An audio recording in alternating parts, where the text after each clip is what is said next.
जरा सोचो, तुम्हें भी जादू जैसा एक करिश्माई शक्तियों वाला जीव मिल जाए, लेकिन अब कुछ खतरनाक लोग उसे पाने के लिए तुम्हारे पीछे पड़े हो। कुछ ऐसा ही होता है एलिसा के साथ, जो इस वक्त अपने पड़ोसी गिल के लिए खाना बना रही है। क्योंकि एलिसा बोल नहीं सकती तो ज्यादा दोस्त नहीं है उसके, और गिल उसके दोस्तों में से एक है जो एलिसा की साइन लैंग्वेज समझ सकता है। गिल के यहाँ कुछ वक्त बिताने के बाद एलिसा ने बस पकड़ी और काम के लिए निकल गई। काम पर पहुंचते ही एलिसा को जेल्डा मिली, जो कि उसकी सबसे खास दोस्त है। दोनों ने मिलकर रात में लैब के सारे कमरे साफ करना शुरू किया। उसी दिन मिस्टर फ्लेमिंग, जो कि सिक्योरिटी के हेड हैं, उन्होंने पूरी टीम के सामने घोषणा की कि T4 में एक नया स्पेसिमेन आने वाला है, और यह स्पेसिमेन इस लैब में आने वाली सबसे कीमती चीज है। पानी के सिलेंडर को आता देख एलिसा के अंदर जिज्ञासा उठी कि देखूं तो सही इसके अंदर है क्या। वो जानने के लिए उसके पास गई। सिलेंडर के अंदर का जीव बाहर निकलने के लिए झपट्टे मारने लगा। तभी टीम इस सिलेंडर को जल्दी से कंप्रेसर में ले गई। जब सुबह हुई तो एलिसा घर पहुंची। गिल बाहर ही खड़ा एलिसा का इंतजार कर रहा था ताकि वह दोनों बेकरी में एक साथ नाश्ता करने जा सकें। एलिसा की रोज की जिंदगी बिल्कुल ऐसी ही थी, बस काम पर कभी कभी कुछ नया हो जाता। एक दिन जब वह जेल्डा के साथ सफाई कर रही थी तो दोनों को गोली चलने की आवाज सुनाई दी और स्ट्रिकलैंड एक लैब से बाहर आया। उसने देखा कि स्ट्रिकलैंड के हाथ खून से सने हैं। वह पीछे हटी और मेडिकल टीम के लोग मदद के लिए आए। इसके कुछ ही पलों बाद जब वह दोनों कैंटीन में थी तो मिस्टर फ्लेमिंग वहां आया और एलिसा और जेल्डा को लैब में अपने साथ ले गया। वहां उन्होंने देखा कि पूरे फर्श पर खून ही खून था। इन दोनों को समझ नहीं आया कि आखिर यहां हुआ क्या है। सफाई करते वक्त एलिसा को एक आदमी की उंगलियां फर्श पर पड़ी हुई मिली और उसने उन्हें उठाकर एक कागज के लिफाफे में रख दिया। एलिसा लैब में अकेली उस सिलेंडर के पास गई और देखा कि जो जीव उसके अंदर बंद था उसे चोट लगी हुई है। सुबह एलिसा गिल के घर गई और वहां टीवी देखते हुए नाश्ता किया। कॉफी पीने के बाद गिल ने अपनी खास नई पेंटिंग उठाई और घर से निकल गया। जाते जाते उसने कहा कि अगर यह बिक गई तो तेरे लिए एक बढ़िया गिफ्ट लेके आऊंगा। अगली रात जब एलिसा काम पर पहुंची तो वो चुपके से लैब में घुस गई, जहां वो अजीब और जीव बंद था। उसने देखा कि अब इस जीव को टैंक के अंदर एक चैन से बांधकर रखा जा रहा था। एलिसा ने टैंक के पास बैठकर इस जीव को खाने के लिए एक उबला हुआ अंडा दिया। इस जीव को इंसानों पर भरोसा नहीं था, इसीलिए उसने एलिसा को डराकर भगाने की कोशिश की। तो जब एलिसा थोड़ा पीछे हटी तो उसने खाना उठाया और टैंक में डुबकी मारकर नीचे चला गया। कुछ देर बाद स्ट्रिकलैंड ने एलिसा और जेल्डा को अपने कैबिन में बुलवाया ताकि वह उसकी उंगलियां ढूंढने के लिए उन दोनों का शुक्रिया अदा कर सके।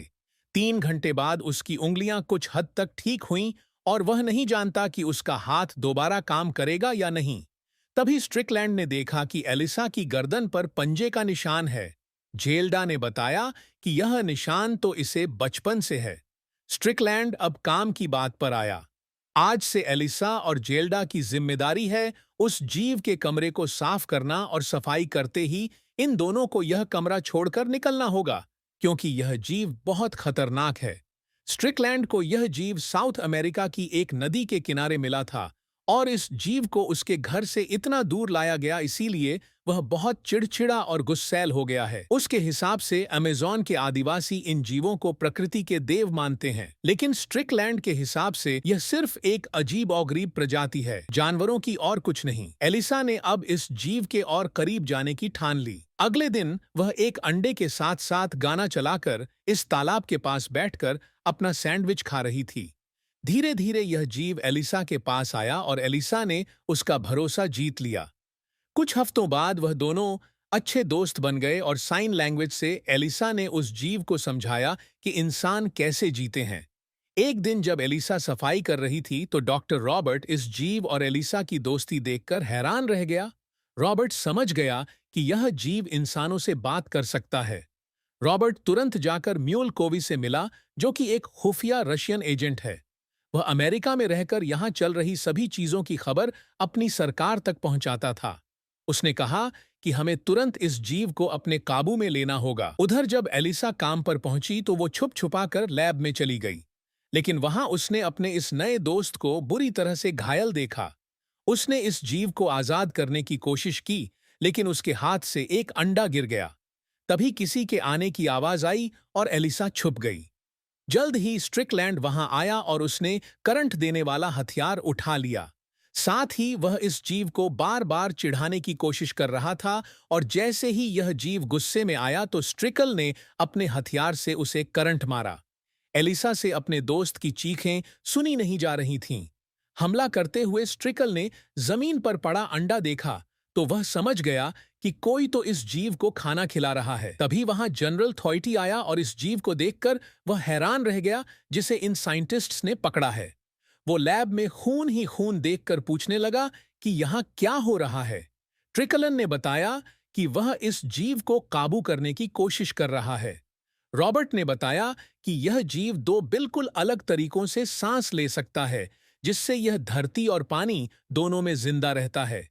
इसीलिए विज्ञान के हिसाब से यह एक चमत्कार है और इसे सही से रखना उनकी जिम्मेदारी है। जब उन्होंने देखा कि यह जीव बुरी तरह से घायल है तो उन्होंने स्ट्रिकलैंड को इसे वापस पानी में ले जाने के लिए कहा। लेकिन स्ट्रिकलैंड इस जीव के शरीर को खोलकर देखना चाहता है कि क्या चल रहा है अंदर। तब यह जीव बेहोश हो गया और रॉबर्ट ने अपने साथियों को उसे टैंक में वापस डालने का आर्डर दिया ताकि वह वापस ठीक हो सके। इस जीव की जिंदगी के लिए परेशान रॉबर्ट ने जनरल हॉयटी को बताया कि इसकी जान लेना या इसके शरीर को खोलना सही नहीं रहेगा, लेकिन जनरल ने कहा कि मेरा जो मन चाहेगा वो करूंगा। समझा? सारी परिस्थितियों को देखते हुए एलिसा ने साइंटिस्ट का पीछा किया ताकि वह जान सके कि उसके दोस्त के साथ क्या होने जा रहा है। एलिसा को पता चला कि उसके दोस्त की जान अब खतरे में है। घर जाकर एलिसा ने गिल को सारी बात बताई। वो गिल की मदद से इस जीव को वहां से आजाद करवाना चाहती थी, लेकिन इस काम में मौजूद खतरे को ध्यान में रखते हुए गिल ने उसकी मदद करने से इनकार कर दिया और एलिसा को भी मना किया कि तू भी मत करियो, पागल है क्या, पकड़ी गई तो जेल में डाल देंगे तुझे। लेकिन इसके बावजूद जब एलिसा नहीं मानी तो अपनी दोस्त को एक अनजान जीव के लिए दुखी देखकर गिल का दिल भी पिघल गया और वह उसकी मदद करने को तैयार हो गया। लेकिन कहीं ना कहीं वह जानता है कि एलिसा के साथ साथ उसकी जान भी इस काम में जा सकती है।